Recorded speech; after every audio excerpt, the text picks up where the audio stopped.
Alors très rapidement, qui nous sommes, qu'est-ce que ça signifie GRAD? GRAD, ça veut dire Groupement régional d'appui au développement de la e-santé.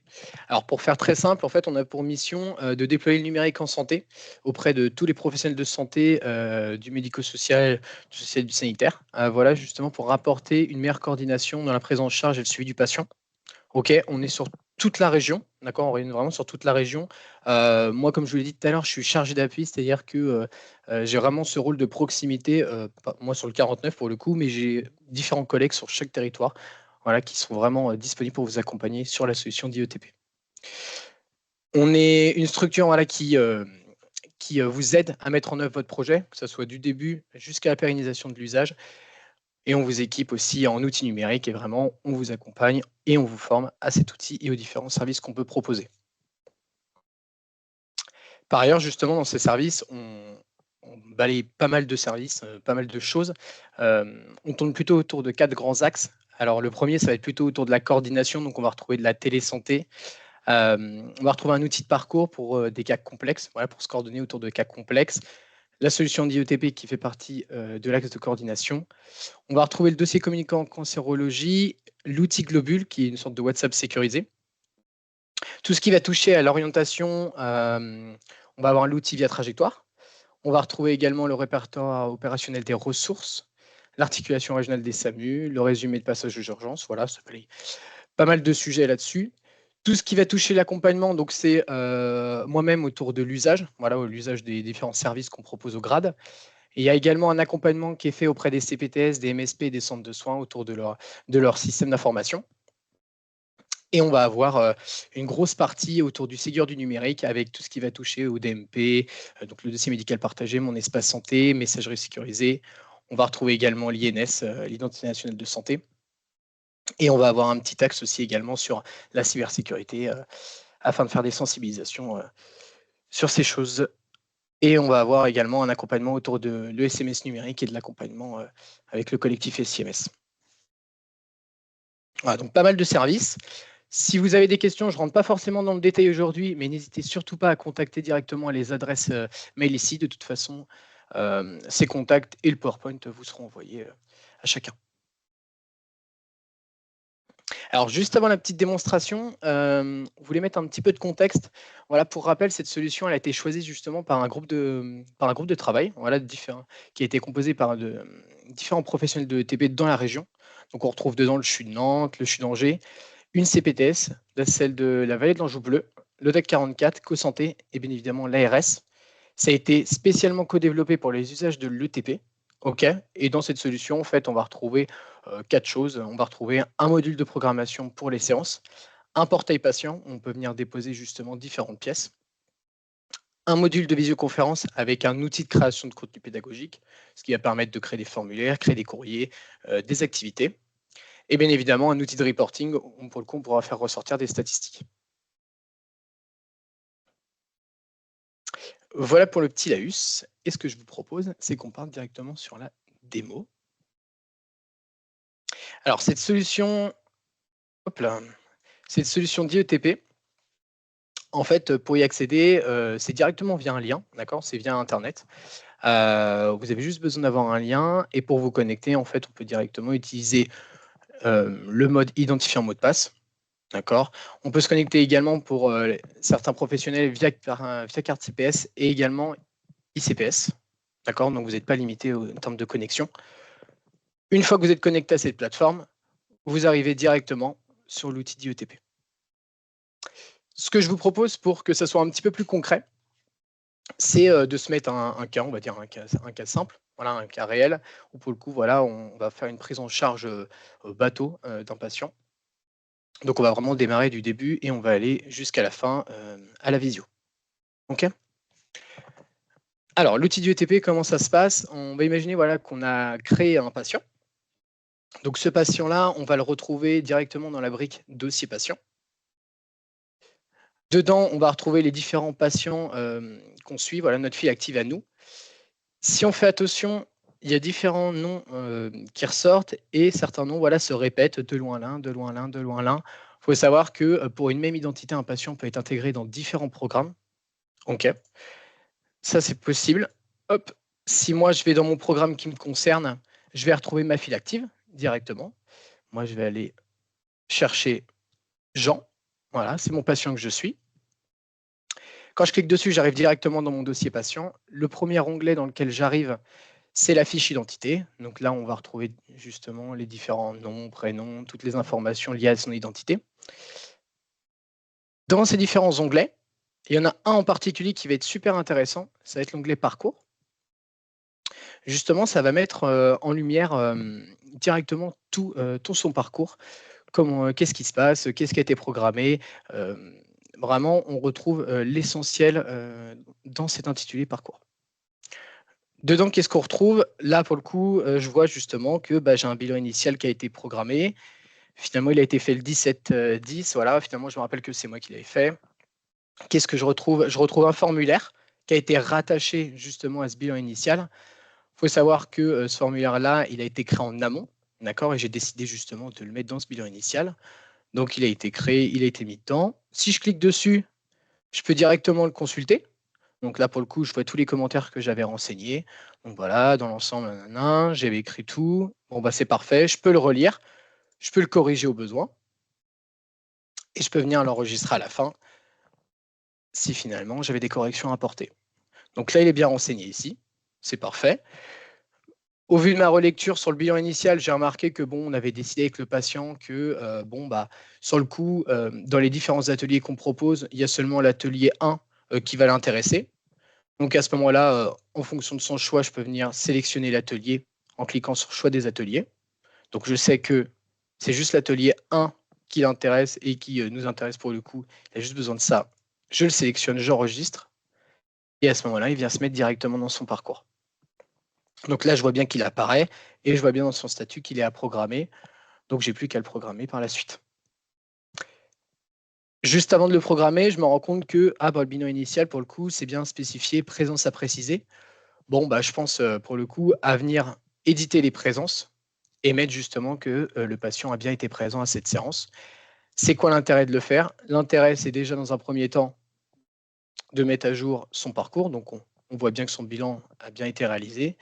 Et au passage, ça va permettre également de faire sortir des statistiques directement dans un onglet que je vous présenterai tout à l'heure. Donc là, le bilan initial, il a été fait. L'atelier, il a bien été choisi. Là, je souhaite justement programmer cet atelier. Je peux le faire ici, donc de manière individuelle. Donc, je peux cliquer ici et poser mon rendez-vous. Mais moi, je préfère plutôt faire autrement. Je préfère directement programmer pour plusieurs patients. Voilà, je sais que pour l'atelier démo 1, il y a déjà 2-3 autres patients qui attendent une date également. Pour le coup, je vais peut-être le faire autre part pour le faire en masse. Donc là, moi, ce que je fais, c'est que je vais sortir du dossier patient. Je reviens à l'accueil en cliquant sur le bouton ETP Link. Il y a une autre rubrique programmation d'activité qui va me permettre, si je rentre dedans depuis l'onglet séances à programmer, voir directement toutes les séances qui me restent à programmer pour tous les patients concernés. Si je descends à mon programme, mon programme démo, je vois bien mes 3 ateliers, atelier démo 1, 2, 3. Je vois le nombre de personnes à programmer. Si je le souhaite, avec le petit plus, je peux voir le détail. Donc je sais que j'ai ce patient-là, Monsieur Dupont, j'ai Jean, j'ai Florent. On voit bien Jean qui ressort, Hélène et Perron. Donc je peux venir, si je le souhaite, programmer de manière individuelle. Mais moi, mon objectif, c'est de programmer pour tout le monde. Donc j'ai juste à cliquer sur programmer l'atelier. Il va m'ouvrir une page. Donc directement, il reprend bien mon atelier. Je viens configurer le lieu. Si pour le coup, c'est en présentiel, donc je peux très bien définir une salle. Ça peut très bien être la salle jaune, ça peut très bien être la salle du CHU, etc. Ou alors, je peux décider que c'est une visioconférence. À ce moment-là, c'est bien mis. J'ai la possibilité, soit directement mettre mon créneau ici. Voilà, je mets la date et l'heure. Soit j'ai la possibilité, si mes intervenants dans l'équipe ont déjà programmé déjà des créneaux, je peux directement faire rechercher une programmation existante et ça va me refaire sortir les créneaux qu'ils ont renseignés dans leur agenda. Donc là, pour le coup, moi, je vois que j'ai un intervenant qui a mis qu'il était disponible justement le 30 décembre de 7h à 8h30. Je peux sélectionner ce créneau si ça convient. Mes intervenants ressortent. On voit bien que je programme pour mes 5 patients. Et finalement, je me rends compte que Ah, c'est vrai que Monsieur Dupont, bah, pour le coup, il n'est pas disponible du tout en décembre, ça sera qu'en janvier. Bah, je peux décider justement de l'enlever. Et je le programmerai je reviendrai dans son dossier patient pour le programmer par la suite. En tout cas, je programme déjà en masse pour ces quatre patients-là. Une fois que c'est fait, je vérifie bien tous mes documents, si tout est bien mis, et je valide. Et là, à ce moment-là, mon rendez-vous est bien programmé. Je peux aller, si je le souhaite, vérifier même dans son agenda. Donc, je retourne dans son dossier patient, à Florent, dans ce programme, agent plutôt. Je retourne dessus. Là, j'ai été juste avant dans identité, parcours. Si je le souhaite, je peux aller dans parcours. Je vois bien que c'est programmé. Je vois bien justement la date. Voilà. Je peux même aller regarder dans l'agenda si je le souhaite. Donc voilà, je peux très bien aller au 30 décembre, on le voit bien ressortir. Bah, pour le coup, le rendez-vous est bien pris. Aussi, je me rends compte que du coup, bah, j'ai planifié cet atelier, j'ai planifié le bilan.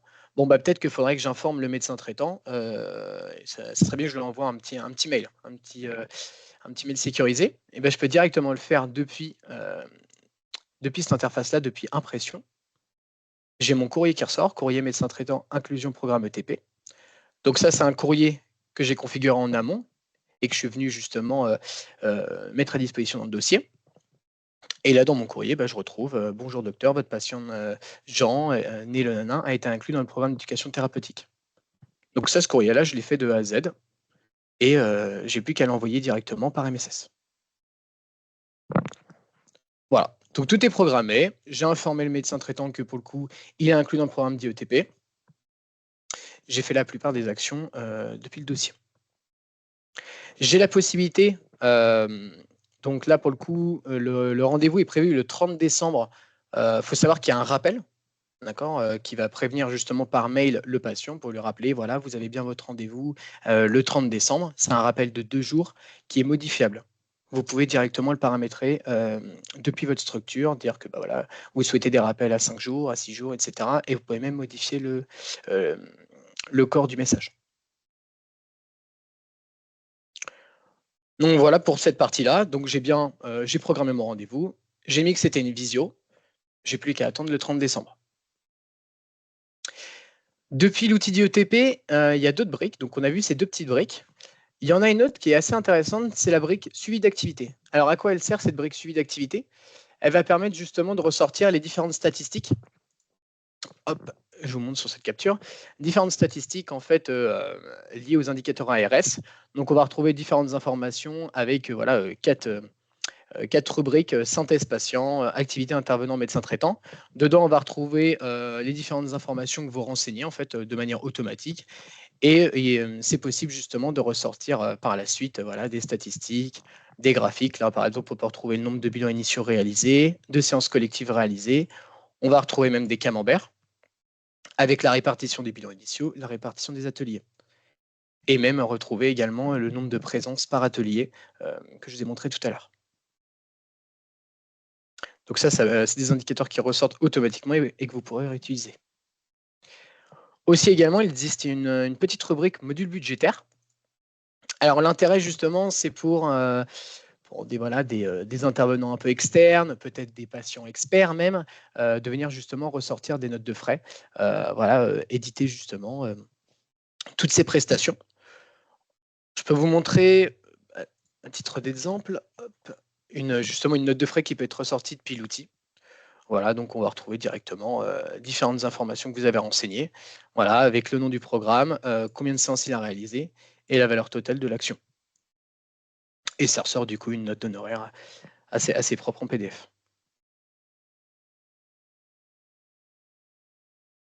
Donc vous avez tout ça à disposition, ces 4 petites rubriques que vous pourrez utiliser.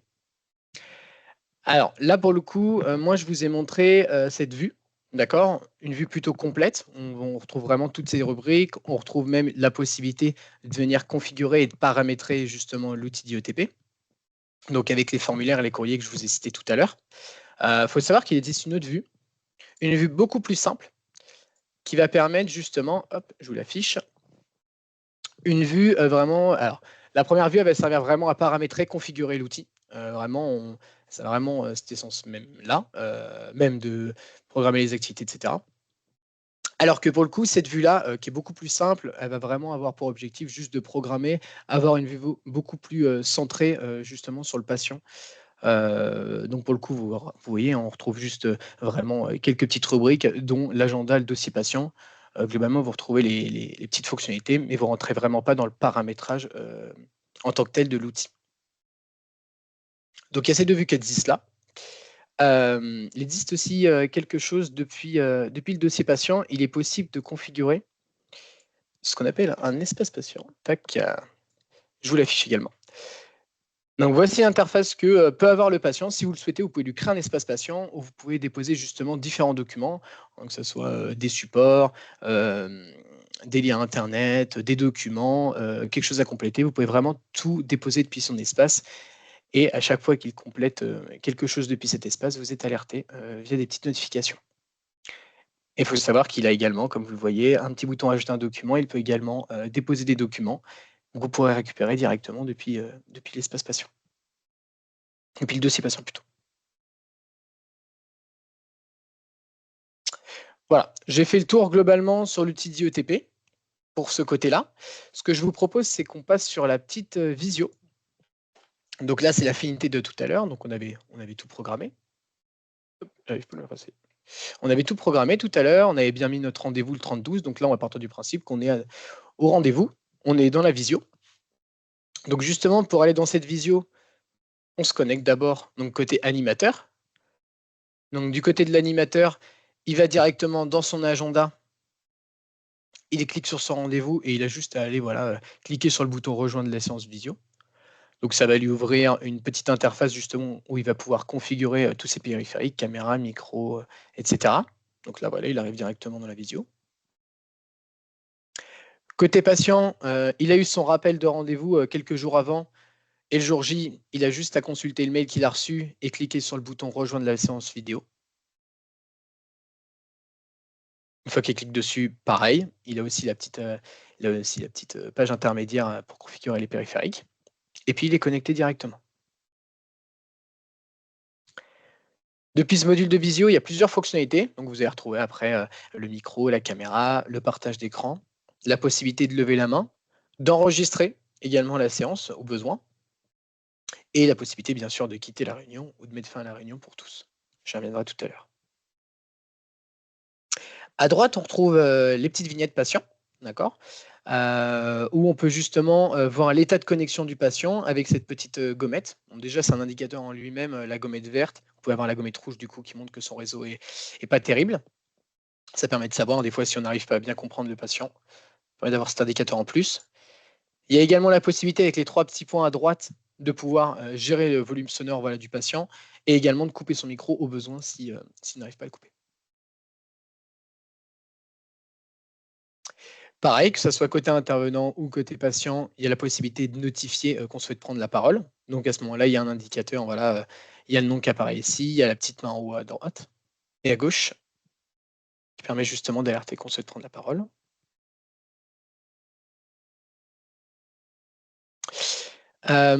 Côté sondage, alors comme je vous disais tout à l'heure, il y a la possibilité de configurer pas mal de choses, des formulaires, des courriers, mais également des quiz et des sondages, d'accord, des activités également. Ça va vous être présenté juste ici. Donc là, en fait, justement, le quiz et le sondage ont été rattachés à cette séance de visio. Donc là, pour le coup, l'intervenant va lancer le sondage. Voilà. Côté patient, pendant la visio, ça va s'ouvrir. Ils n'ont plus qu'à cocher les cases et valider. Et pour ce sondage, en fait, à la fin, les réponses sont mises sous forme de graphiques avec un camembert et des histogrammes. Pareil pour l'activité. Si c'est configuré que c'est relié à la séance, quand vous la lancez côté patient, ils voient l'activité et ils peuvent du coup à ce moment-là interagir avec. Donc là, pour le coup, le patient vient manipuler différentes photos et il vient justement déplacer les éléments. Pareil, il y a la possibilité de le faire en texte à trous.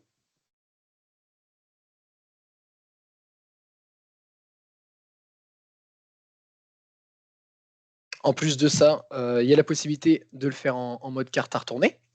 Donc là, voilà, la possibilité. Voilà, vous pouvez cliquer dessus et puis ça vous rajoute du texte, une image, etc. Il y a la possibilité de cliquer.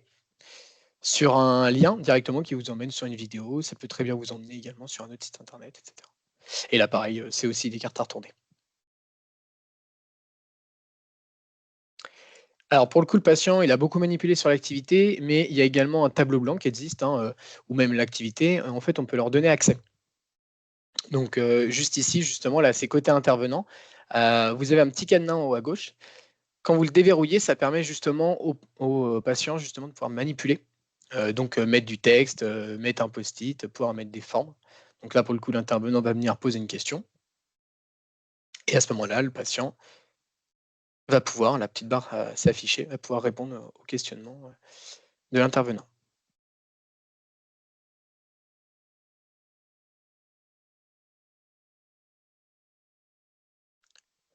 Encore une fois, si je fais pause là-dessus, il y a également la possibilité de créer des formulaires. Donc quand je dis formulaire, en fait, pour faire plus concret, voilà, ça peut être un questionnaire de satisfaction que vous mettez à la fin de la séance et que vous mettez à disposition du patient. Donc lui, il a plus qu'à cliquer justement sur le petit document ici et venir sélectionner questionnaire de satisfaction et en le sélectionnant, il a plus qu'à venir compléter et une fois que c'est validé, ça va atterrir directement dans le parcours et vous pourrez le récupérer. Et comme montré tout à l'heure un petit peu en avance, vous avez la possibilité de terminer la réunion, soit juste pour vous et comme ça laisse un temps d'échange pour les patients, soit directement de mettre fin à la réunion pour tout le monde et la visio se coupe. Voilà, j'ai passé en revue, l'ensemble des fonctionnalités de la visio. Heu, si vous souhaitez si vous souhaitez devenir utilisateur de la solution du ETP, alors je ne l'ai pas forcément dit au début, on a un grade, mais on a également un GCS, donc un groupement de coopération sanitaire. Pour justement pouvoir accéder, à l'ensemble de notre service, que ce soit la solution du ETP ou les autres solutions que je vous ai présentées tout à l'heure, il faut adhérer au grade, d'accord? En général, la plupart des structures adhèrent au grade, mais si ce n'est pas le cas, vous pouvez directement nous contacter et puis on pourra vous envoyer justement, la méthodologie, pour faire la demande. Voilà et si vous avez des questions, n'hésitez pas à contacter directement, l'adresse mail ci-dessous.